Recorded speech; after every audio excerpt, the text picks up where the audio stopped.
Tapi berbeda lagi kalau sudah mencapai batas waktu yang sudah kita tentukan, sudah tidak menimbulkan gas atau gelembung, tapi masih berbau menyengat. Nah, bagaimana itu? Apakah berhasil? Kita tes secara manual ya.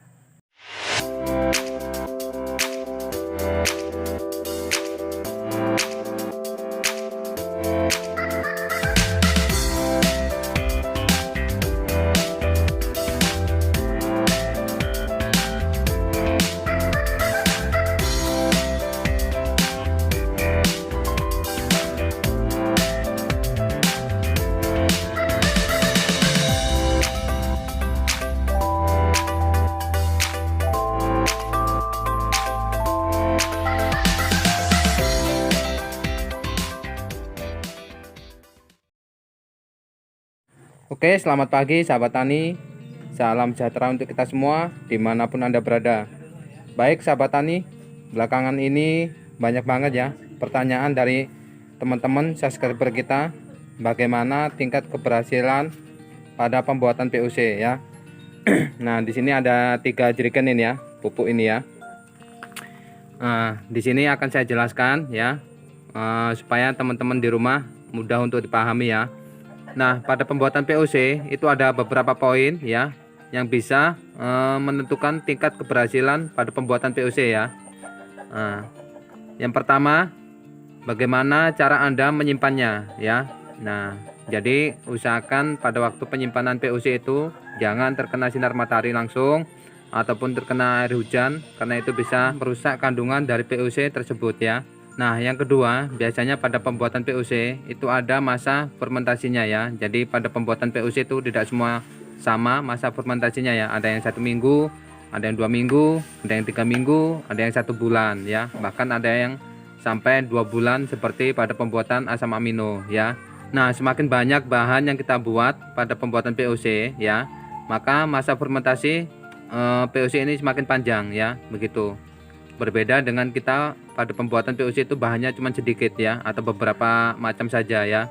Terus selanjutnya wadah atau tempat fermentasi yang Anda pakai ya. Nah, biasanya pada tutorial pembuatan pupuk organik cair itu selalu saya sarankan ya, kalau sebelum menggunakan tempat atau wadah fermentasi itu sterilkan dulu ya. Nah, jadi wadah ini Anda masukkan air panas ya, setelah mendidih ya Anda masukkan ya, terus dikasih gula, tutup rapat. Nah, begitu ya. Diamkan minimal selama 12 jam ya. Itu untuk sterilisasi agar bisa membunuh bakteri-bakteri yang tidak diinginkan di dalam wadah fermentasi ini ya. Nah, setelah 12 jam atau sudah dalam keadaan dingin ya. Nah, guncang-guncang baru tuang ya. Karena POC adalah kandungannya bakteri ya. Jadi gula itu untuk makanan bakteri sebagai energi bakteri itu sendiri ya. Nah, dengan penambahan gula pada waktu sterilisasi wadah fermentasi tadi ya, sebelum pembuatan POC, itu akan membuat bakteri mudah beradaptasi pada tempat atau wadah fermentasi yang baru, begitu ya. Nah, untuk selanjutnya pada pembuatan POC sistem anaerob, yaitu kedap udara ya. Nah, itu gunakan seal atau selang udara seperti ini. Sering saya bilang ya, ini tingkat keberhasilannya 90% ya. Nah, saya bilang tidak 100%, tapi 90% mendekati 100%. Kenapa? Karena ini lebih steril ya, tidak terjadi kontaminasi baik itu dari serangga maupun bakteri yang tidak kita inginkan ya. Nah, kelebihan lainnya dari menggunakan seal ini atau selang udara ya, pada waktu pembuatan POC, pada proses fermentasi itu biasanya menimbulkan gas ya. Jadi kita tidak takut wadah fermentasi ini meledak ya, karena biasanya ada beberapa POC itu yang bisa menimbulkan gas itu lumayan tinggi ya. Jadi kalau kita tidak buat seal atau selang udara seperti ini pada sistem anaerob atau kedap udara, otomatis kalau kita nggak tiap hari buka tutup wadah fermentasi ini untuk membuang gasnya, sudah dipastikan pasti meledak. Nah, itu makanya sering saya bilang gunakan seal atau selang udara seperti ini ya.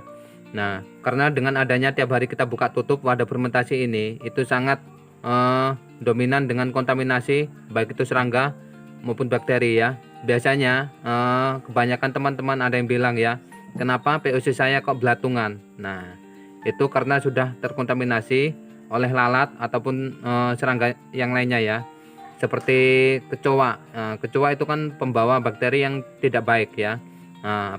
Apabila masuk ke dalam POC ini, otomatis kandungan bakteri POC ini sudah tidak murni lagi. Artinya sudah terkontaminasi dengan bakteri patogen atau bakteri yang tidak kita inginkan, begitu ya. Nah, akan tetapi pada pembuatan POC tidak semuanya itu membuatnya dengan sistem anaerob atau kedap udara ya. Ada juga pembuatan POC yang menggunakan pada sistem aerob, yaitu menggunakan udara. Nah, contohnya seperti ini. Tunggu saya ambil dulu. Nah, ini adalah contoh pada pembuatan POC yang menggunakan sistem aerob, yaitu memerlukan udara ya.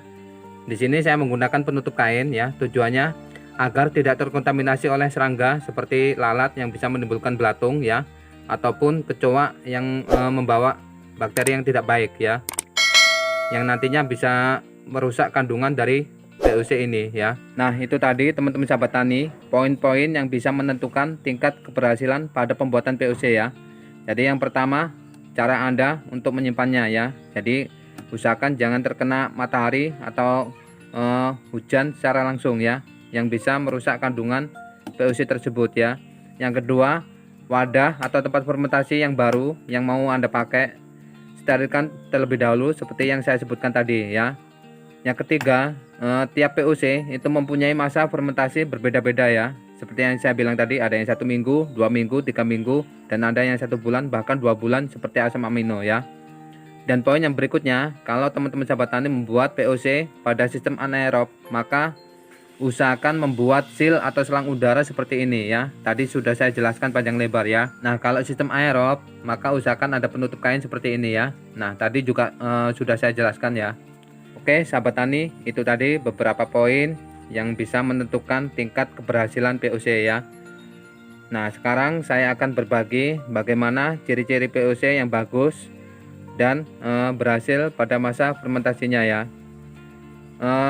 POC ya kan biasanya mempunyai masa batas waktu yang ditentukan ya. Seperti pada pembuatan POC yang memerlukan waktu pemeraman 1 minggu, 2 minggu, 3 minggu, seperti yang saya bilang di awal tadi ya.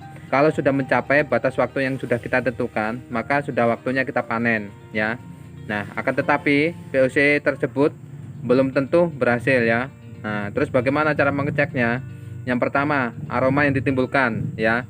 Biasanya pada kebanyakan POC akan menimbulkan aroma tape atau sedikit kecut asam gitu ya. Nah, yang kedua, POC tersebut sudah tidak menimbulkan gas ya atau gelembung. Nah, ini contohnya pada pembuatan seal ya, yang selangnya kita tenggelamkan di dalam air ya. Di sini sudah tidak ada gelembung lagi, gelembung udara ya. Artinya gas sudah berhenti ya. Berarti POC tersebut sudah waktunya dipanen ya. Nah, sahabat tani, sampai sini bisa dipahami ya. Gimana? Masih semangat belajarnya? Kalau sudah letih, maka dilanjut besok lagi nontonnya ya. Tapi kalau masih semangat belajarnya, oke, kita belajar lagi ya. Tadi apa saja poin-poin yang bisa menentukan tingkat keberhasilan POC sudah saya uraikan ya.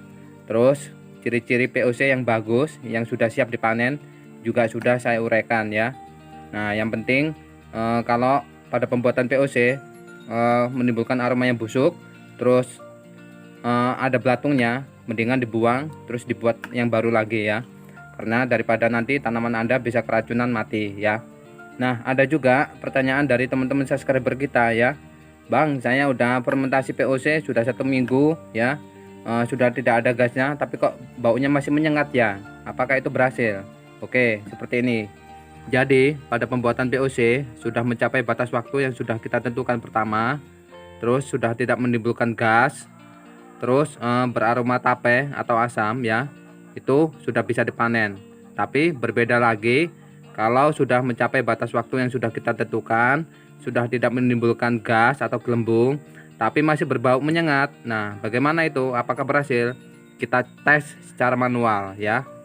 Jadi begini cara mengetesnya ya. Ini sekedar contoh. Ini kan BGPR, akar bambu dan akar kacang tanah ya. Nah, kedua pupuk ini tidak mengandung senyawa kimia ataupun unsur ya. Jadi kandungannya hanyalah bakteri atau fungi ya.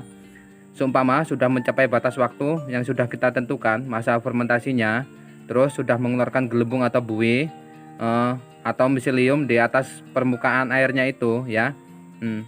Tapi kok kita masih ragu apakah ini mengandung bakteri baik atau bakteri patogen ya, kita tes saja secara manual ya. Nah, untuk sejenis BGPR, untuk cara mengetesnya, ambil 100 cc secara murni ya, tanpa ada campuran air, terus langsung siramkan ke tanaman Anda yang sehat ya. Ingat yang sehat, jangan yang sakit ya. Ini tujuannya untuk mengetahui apakah kandungan dari BGPR ini mengandung bakteri baik atau bakteri patogen ya. Nah, 3 hari setelah aplikasi ya, kalau tidak ada tanda-tanda tanaman Anda layu ya, maka bisa dipastikan BGPR yang Anda buat mengandung bakteri baik atau bakteri yang mampu melawan bakteri patogen ya. Nah, untuk mengetes POC yang banyak bahannya berbeda dengan cara kita mengetes pada BGPR ya. Nah, kalau POC itu bisa Anda aplikasikan dengan spray ya, dengan dosis 2 cc per liter, langsung spraykan ya. Terus gitu aplikasikan lagi dengan kocor ya, yaitu dosis 5 cc per liter air ya, langsung kocorkan. Amati selama 3 hari ya. Kalau 3 hari setelah aplikasi nggak ada tanda-tanda layu ataupun gejala tanaman sakit ya, maka bisa dipastikan POC ini sudah berhasil ya, atau sudah bisa untuk kita aplikasikan ke tanaman yang lebih banyak lagi ya, meskipun baunya masih menyengat ya. Nah, begitu cara mengetesnya ya, itu cara manual kita ya. Nah, bagaimana sahabat tani, sudah paham ya? Mudah-mudahan ulasan-ulasan saya tadi bisa dibuat untuk pedoman sahabat tani di rumah ke depannya ya. Oke, segitu dulu video dari saya ya sahabat tani, semoga bisa bermanfaat. Ikuti terus perjalanan petani subsisten. Saya adalah petani coba-coba yang berkeinginan menjadi petani komersial yang sukses. Yang penting selalu ada niat untuk belajar tanam, belajar bereksperimen, dan selalu tetap semangat. Mantul.